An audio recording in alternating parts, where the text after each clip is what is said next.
Hello, WFHB. This is your DJ/RJ Saiesha once again here with Jesse from the Lowlanders. And Jesse is going on to play later. You just did? You just came back from playing. So we're doing a little bit of a post-game interview right here.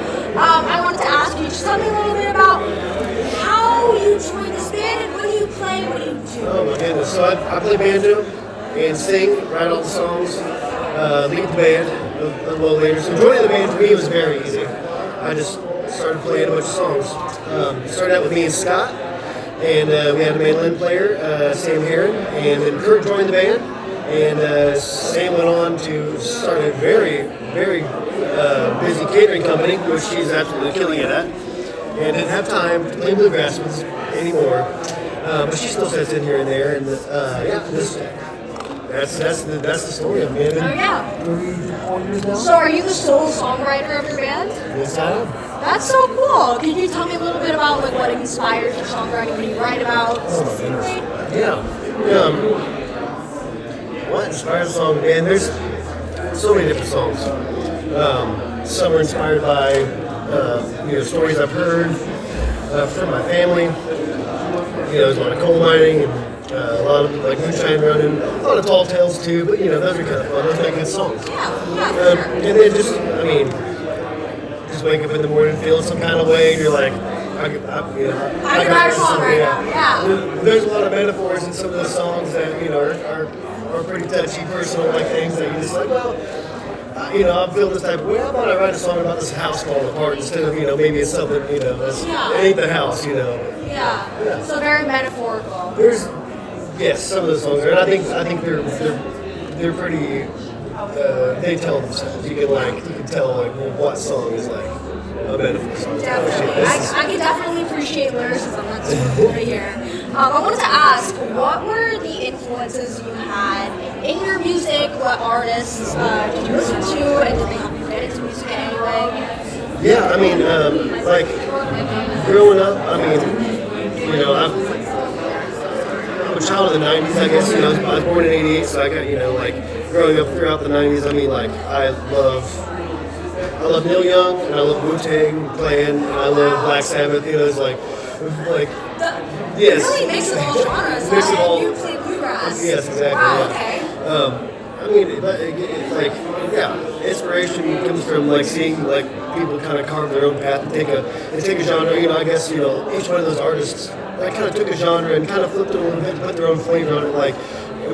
It's like AC/DC. Everybody knows what AC/DC song sounds like. You could be 10 years old probably and be like, oh, that's an AC/DC song. They took rock and roll and blues, which is 1/4/5 music, and just made it their own. I think that's what's inspiring. That's so cool. Did you just speaking a little bit more? You mentioned you were from Indiana. Do you have any specific connections to Bloomington?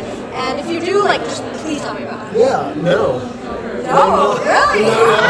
No. You do now. I do now, yes. Yeah, for sure.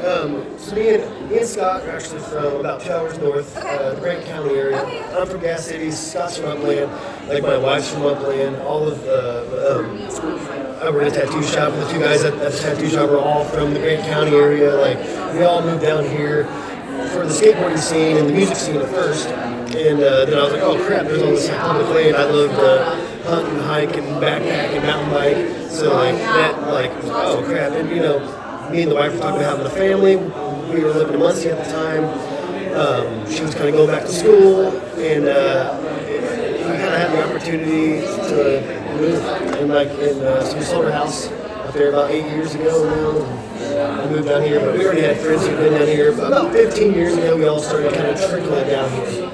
So mass migration to Bloomington? Pretty much, yeah. It's funny, some of these people left Grant County, moved to Portland, Oregon, or Austin, or those cities that you do. All those way back to Bloomington. Yeah, and it's all kind of filtered back here. Yeah. If you're gonna be in Indiana, man, it's kind of this place to be. I definitely agree with that. So, for any aspiring musicians in Bloomington, what advice would you give to them? Man, it's a lot of work. It's not very rewarding work. And it's a very lonely thing, even if you're playing with people. just stick at it. Just stick to it. Perseverance. I mean, just like don't. If you really want it, absolutely immerse yourself in it. You know, go to shows, go see bands you like. You know, talk to musicians that you like. Don't be afraid to shake somebody's hand. You know, email people. You know, I mean, even like message them on the social medias and stuff. You know, like if you really want it. This goes for anything. This isn't just music. I mean, you absolutely have to immerse yourself, eat, sleep, and breathe it. You just gotta want it, Matt. You know, you have to go out on limbs and you have to do scary stuff. And it's not always going to be people, you know, oh yeah, oh you're awesome, no you're killing. You know, it's not. It's not very rewarding a lot of the times. It sucks and it's hard.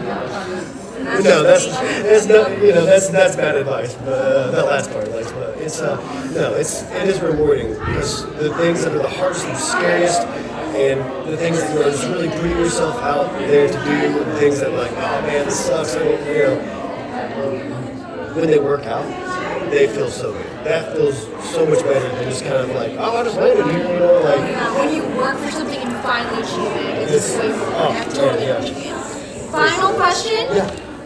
Why is live radio important to you specifically? It's got soul, baby. It's just there's something to it, man. I mean, I've been lucky enough to be on the radio, and it's just there's just something to it. I mean, it's a community. It's a voice that you can't just. It's something you can't buy. You know, it's got a soul. I don't know. I don't know what else to. Yeah, it's like that sounds kind of hokey. If you get it, you get it. I know. Yeah, for sure. And I just. Again, like it's, I feel like it's a way that people can uplift their community and be more personal and be there. You know, like you listen to the radio, you drive by the radio station, you're like, that dude's talking to me. Like, you know, it's like having a friend in the car with you, or I don't know. And once again, WFHB, this is your DJ/RJ Saiesha here with Jesse. And thank you so much for interviewing with me and for your support. And you had a great show tonight. Thank you so much. I appreciate it. All right.